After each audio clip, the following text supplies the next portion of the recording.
ಪ್ರತಿಯೊಬ್ಬರು ಹಿರಿಯ ಚಂದ್ರಶೇಖರ ಬಂದಿದ್ದಾರೆ, ಅವರೆಲ್ಲರಿಗೂ ನಮಸ್ಕಾರ ಹೇಳ್ತಾ, ಈಗ ಇಷ್ಟೊತ್ತು ನೋಡಿದ್ದೆಲ್ಲ ಸುಮ್ಮನೆ ಆ್ಯಕ್ಚುಲಿ ಅದೆಲ್ಲ ಏನಿಲ್ಲ, ದಯವಿಟ್ಟು ಅದನ್ನು ತಗೋಬಿಟ್ಟು ಸೀರಿಯಸ್ ಆಗಿ. ಈಗ ಸಿನಿಮಾ ಬಗ್ಗೆ ನಾವೆಲ್ಲ ಮಾತಾಡಿದ್ದೀವಿ, ಆದರೆ ಇವತ್ತು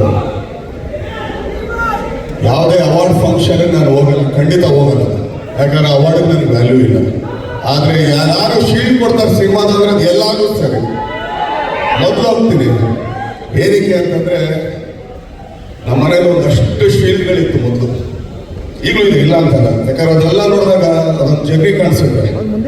ಹಾಗೇನೆ ಇವತ್ತೇನಕ್ಕೆ ಆರಾಧನೆ ನಾನು ತುಂಬ ನೆನೆಸ್ಕೊತೀನಿ, ತುಂಬ ಗೌರವಿಸ್ತೀನಿ, ಯಾಕಂದರೆ ಆ ಮನೆಗೂ ನನಗೊಂದು ಅವಿನಾಭಾವ ಸಂಬಂಧ. ಇವತ್ತಿಗೂ ನನ್ನ ಹತ್ರ ಏನಾದ್ರು ಶೀಲ್ಡ್ಗಳಿದೆ ಅಂತಂದರೆ ಅದು ಪ್ರಸನ್ನ ಥಿಯೇಟ್ರಿಂದನೇ ಒಂದು 3 ಶೀಲ್ಡ್ ಕೊಟ್ಟವ್ರು ನನಗೆ, ಇದು ಸೇರಿ, ಯಾಕಂದ್ರೆ ಅದೆಲ್ಲ ಹಂಗೆ ಇಟ್ಟಿರ್ತೀನಿ.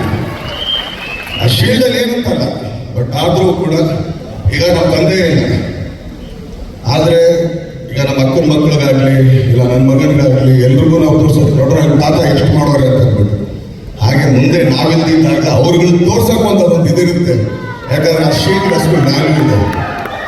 ಅವಾರ್ಡ್ಗಳು ಗೊತ್ತಾಗಲ್ಲ ನಮಗೆ, ಆ ಅವಾರ್ಡ್ಗಳಲ್ಲಿ ಏನು ಬರೆದು ಇರಲ್ಲ, ಯಾಕಂದ್ರೆ ಹೆಸರು ಹಾಕಿದ್ದಾರೆ, ಯಾವುದೋ ಒಂದು ಬೇಡ ಹೆಸರು. ಇವನು ಆ್ಯಕ್ಚುಲಿ ಹೋಗಿದ್ದೆ ನಮ್ಮ ತರುಣ, ನಮ್ಮ ಡೈರೆಕ್ಟ್ರು, ನಾ ಶೀಲ್ಡ್ ನಿನಗೆ ಅವಾರ್ಡ್ ಬರ್ತಿದ್ದೆ ಹೋಗ್ತು, ಆ ಬ್ಲ್ಯಾಕ್ ಲೇಡಿ ಇಲ್ಲೇ ಇತ್ತು, ಅದಕ್ಕೆ ಹೆಸರು ಕೊಡೋಕೆ ಎತ್ಕೊಂಡು ನೀವು ಮನೆಗೆ ಅಂತ ಅಂದ್ಬಿಟ್ಟು ಹಂಗೆ ಹೇಳಿದ್ದೆ ನಾನು. ಅದನ್ನು ಯಾಕೆ ಅಲ್ಲಿಯವ್ರು ಹೋಗಿಸ್ಬಿಟ್ಟು ಇಲ್ಲೇ ಎತ್ಕೊಂಡು ನಾನು ಅಂತ. ಸೊ ಆ ಥರ.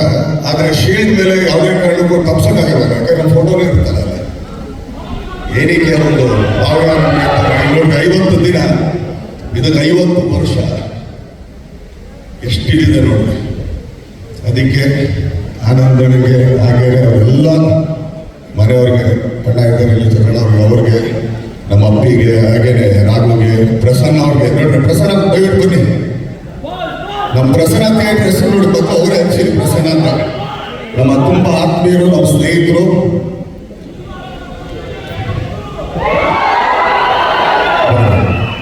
ಇವರೇ ಪ್ರಸನ್ನ ಅಂತ, ಅವ್ರದ್ದೇ ಥಿಯೇಟ್ರು. ನಿಮ್ಮ ಥಿಯೇಟ್ರಲ್ಲಿ ನಮಗೆ ಶೀಲ್ಡ್ ಕೊಟ್ಟು ಇಷ್ಟೆಲ್ಲ ನಮ್ಗೆ ಗೌರವ ಕೊಟ್ಟಿದ್ದಕ್ಕೆ ತುಂಬ ಥ್ಯಾಂಕ್ಸ್. ಇದೇ ರೀತಿ ಇನ್ನು 100 ವರ್ಷ ನಿಮ್ಮ ಥಿಯೇಟ್ರ್ ಆಗಲಿ. ಅವತ್ತು ಇರೋದು ಅಪ್ಪಿತಪ್ಪಿ ವೀಲ್ ಚೇರ್ ಮೇಲೆ ಇರ್ತೀವಿ, ಯಾವ್ದ್ರಲ್ಲಿ ಇರ್ತೀವಿ, ಒಟ್ಟಲ್ಲಿ ಇಲ್ಲೇ ಇರ್ತೀವಿ, ಆದರೆ ಇಡೋ ನಂಬಟ್ಟು ಇರ್ತೀವಿ. ಆದರೆ ಸೊ ತುಂಬ ಥ್ಯಾಂಕ್ ಯು ಪ್ರಸಾದ್ ಅವ್ರಿಗೆ.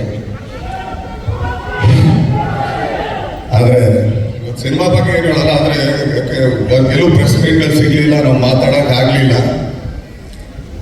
ಆದರೆ ಕೆಲವು ಕ್ಲಾರಿಫಿಕೇಶನ್ ಕೊಟ್ಬಿಡ್ತೀವಿ. ಅದಕ್ಕೆ ಈಗ ರಾಮಮೂರ್ತಿ ಸರ್ ಇಲ್ಲೇ ಇದ್ದಾರೆ, ಯಾಕಂದ್ರೆ ಕೆಲವ್ರು ಹೇಳಿದ್ರು ಕತೆ ನಾನು ಮಾಡಿಸ್ದೆ, ಟೈಟಲ್ ನಾನು ಕೊಟ್ಟೆ. ಅಯ್ಯೋ ತಗಡೆ, ನಾವು ಕತೆ ಕೊಟ್ಟಿದ್ದೆ ನಾವು ಈಗ, ಯಾಕಂದ್ರೆ ಕೊಟ್ಟಿದ್ದು ಮಾಡಿದ್ದು ಹೇಳ್ಬಾರ್ದು ಭಗವಂತ. ಯಾಕಂದ್ರೆ ಇದೇ ಸರಿ ಇದೇ ತರ ಒಂದ್ ಕಡೆಗೆ ಸಿಗಾಕೊಂಡು ಬಾಯಿಂದ ಹೇಳಿಸ್ಕೊಂಡು ಬುದ್ಧಿ ಕಲ್ತಿಲ್ಲ ಅಂದ್ರೆ ನಾವ್ ಏನ್ ಹೇಳೋಣ. ಈಗ ಈ ಕತೆ ಇಂಥ ಒಳ್ಳೆ ಕತೆ ಯಾಕಪ್ಪ ಬಿಟ್ಟೆ ನೀನ್ ಮಾಡಿಸ್ತಿರ್ತಾನೆ, ಇಂಥ ಒಳ್ಳೆ ಕತೆ ಯಾಕೆ ಬಿಟ್ಟೆ ನೀನು? ನಿನ್ ಜಡ್ಜ್ಮೆಂಟ್ ಅಷ್ಟು ಚೆನ್ನಾಗಿದೆ, ಗುಡ್, ಮಾಡ್ಬೋದಾಗಿತ್ತಲ್ಲ. ಟೈಟ್ಲ್ ನಾನು ಕೊಟ್ಟೆ, ಟೈಟ್ಲ್ ಇಟ್ಟಿದ್ದೆ ನಾನು. ಅದಕ್ಕೊಂದು ಕ್ಲಾರಿಫಿಕೇಶನ್ ಇದೆ. ಬಡಿ ಏನಕ್ಕೆ ಕ್ಲಾರಿಫಿಕೇಶನ್ ಕೊಡಕ್ ಬೇಕಲ್ಲ, ನಾವೆಲ್ಲ ಸುಳ್ಳು ಹೇಳಿದ್ರೆ ಎಲ್ಲ ಆಧಾರ ಹಿಡ್ಕೊಂಡೆ ಮಾತಾಡ್ಬೇಕು. ಟೈಟ್ಲ್ ಸಂಬಂಧತೆ ನೀವು ಹೇಳಿ ಸ್ವಾಮಿ. ಮದಗಜ ಟೈಟ್ಲು ರಾಮಮೂರ್ತಿ ಸರ್ ಹತ್ರ ಇತ್ತು, ಅದು ತಗೊಳ್ಬೇಕಾದ್ರೆ ಕಾರ್ಡರ್ ಟೈಟ್ಲಿನ